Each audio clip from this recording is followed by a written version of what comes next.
Good afternoon, everybody. How's it going today? Texas Redleg here. Just throwing out a video on our current situation here and sort of giving an update on the shelves in my area. Hopefully you can do the same. I will say that for the most part, the shelves at the grocery stores in my area of North Texas seem to be fairly well stocked. I will say that some specialty items like pre-made snacks, frozen stuff, some of that has been pretty scarce. Like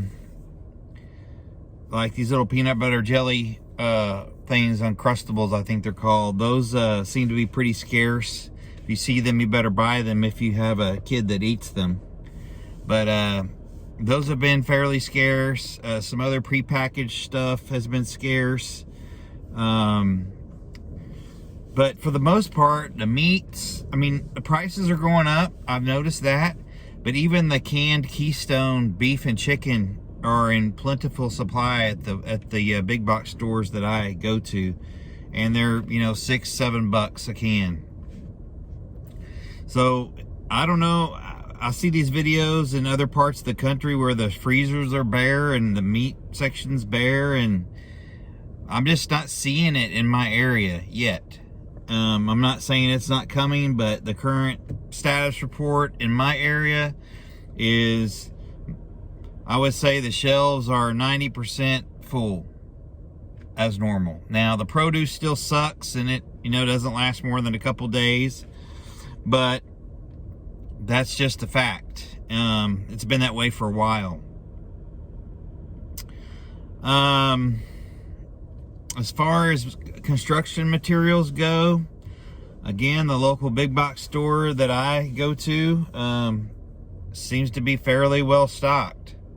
So I don't know if it's a regional thing or a certain transportation route type thing. I'm not sure, but in the area of North Texas where I live, things are pretty normal when it comes to supplies.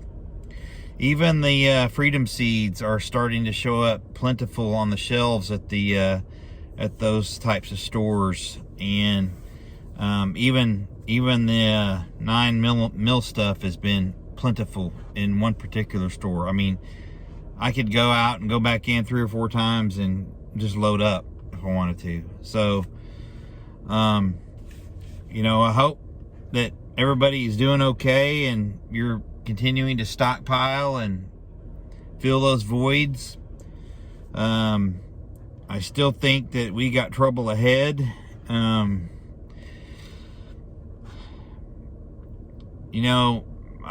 lived long enough to know to trust my gut instinct, and I'm not playing into the hyperbole and rhetoric and fear-mongering and all that stuff that a lot of people do on YouTube. But I do think that we've got some serious issues ahead. And I just don't see how we can continue to print money at the pace we are without a serious hole being created. And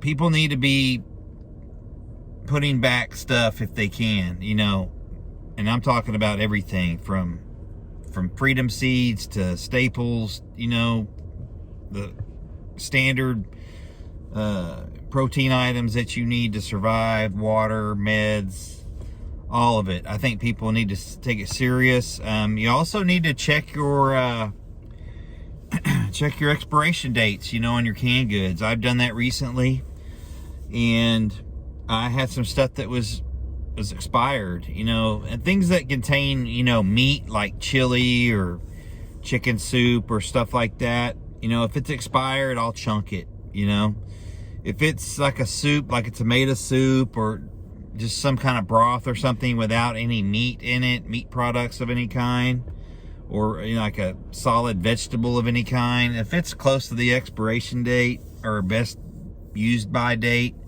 I'll keep it for a while and try to use it. You know, anything that contains meat though that is expired as far as the date goes, I'll chunk it. But I did run into some of that.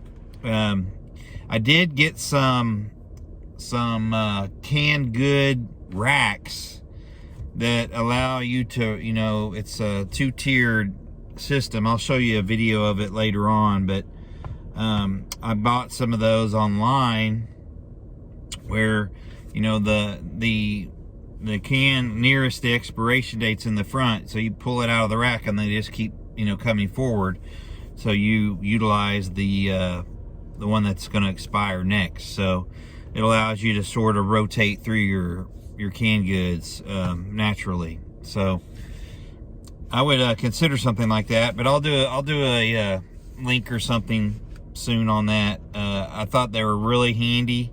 They're not really cheap, but they're metal. They're gonna last. They can support some weight, and I think that'll be something really good as far as, you know, getting through canned goods. I'm also hearing about an aluminum shortage, so you know, you might take that in consideration with your canned goods, and maybe get those bought up if you can afford it, you know, or go to the dried stuff if you can't. You know, you can get that a little cheaper. You just have to do more work with it. But I would encourage everybody to continue on and keep marching forward. Don't slack on any of it. Grab some cash, you know, get some other barter items stocked. Get your liquor topped off if you so desire. You know, get your meds topped off. Keep your fuel tanks at least halfway full.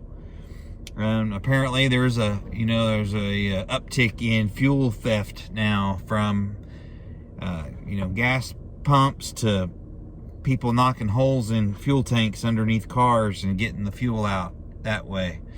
And you might want to just up your game when it comes to that. Another thing I wanted to talk about today was safeguarding your information. You know, if you're at the store using your debit card or whatever, you know, be careful about, you know, letting people observe your PIN number. You know, there's a lot of people that, if you watch and look, they're always looking around trying to score somebody's PIN number, and it's not that hard if you pay attention, you know, to get that information. So, you know, if you're at the register or your self-checkout or whatever, and you're punching in your PIN, make sure you kind of, you know, get where nobody can see you entering those numbers and picking up on it. And then same thing at the gas pumps. You know, sometimes it doesn't give you a credit option, it just gives you the debit option. So make sure you're safeguarding that stuff, and make sure there's not a skimmer device on those ATMs or fuel pumps. You know, pay attention to that. People are pretty good at setting those things up where they are fairly, you know, camouflaged, and most people don't have a clue. And they could be skimming your information right off the pump, and you don't even know it. So anyway, hopefully everybody is making progress. Up your security game. Keep your head on a swivel as usual. Don't slack up, folks. Things are about to get real, I have a feeling. And you know, winter's on its way. They're still talking about this dark winter. So do what you can to prepare for that. I still getting mixed opinions on what that really means, but it is what it is. Expect another round of COVID stuff, or whatever variant they want to throw out at us. Expect there always to be the need for mail-in voting from here on out. They need that. So anything that they have to create or, you know, push to keep that in effect, expect them to do it. There's not much choice in that for them. And I think you know who them are and who I'm talking about. Anyway, hope everybody's having a great week. Hope you got plans to top off all the preps for the weekend. So with that, keep prepping, stack it deep. Long live the Republic.